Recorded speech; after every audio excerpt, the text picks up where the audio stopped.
Келесі біздегі жасанды интеллект суреттерді, яғни өз ойыңыздағы суреттерді қалай жасаймыз. Міне, мынау бізде жасалған, бұрын жасалған. Бұған енді тіркелсеңіздер, кәдімгі электронды почтамен тіркеле салуға болады. Мысалға қараңыздар, бұны қалай табамыз. Ең бірінші жаңағындай Google-ға Leonardo Ай деп жазамыз жолағына. Leonardo Ай менде шығып тұр, өйткені кіргем Leonardo Ай. Дәл осылай шығады.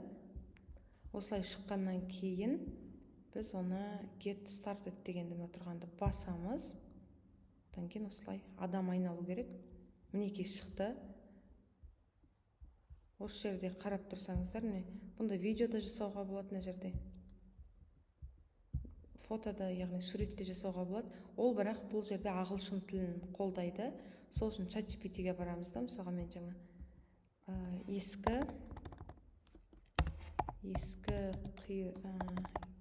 ескі қираған қала және жайылып жүрген жануарлар деп жаңа жазып қойғам. Енді кез келген сөз жазсаңыз болады. Осы сөзді ағылшын тіліне аудар дейміз. Ол бізге аударып береді.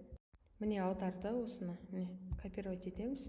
Одан жаңа Gemini-ға барамыз да, Gemini емес, Leonardo Айға барамыз да, вставить етеміз.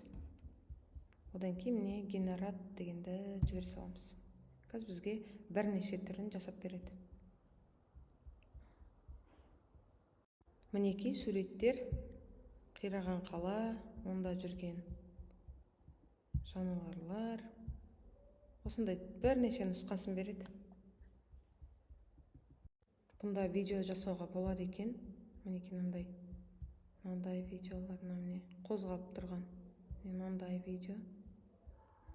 Мынадай видеолар жасауға болады екен. Мынандай видеолар жасауға болады екен. Бірақ та ол жерде бізде видео жасау үшін тегін нұсқасында жоқ екен. Неге жасап көрсек, тек ақылы нұсқасында ғана, яғни $24 тұрады екен. Егер дәл сондай сізге қызық болатын болса, $24 жасауға болады. Түсінікті болды деген ойдамын. Назарларыңызға рахмет. Егер көмегім қажет болса, комментарий бөліміне жаза кетіңіз, мен сізге жауап беретін боламын.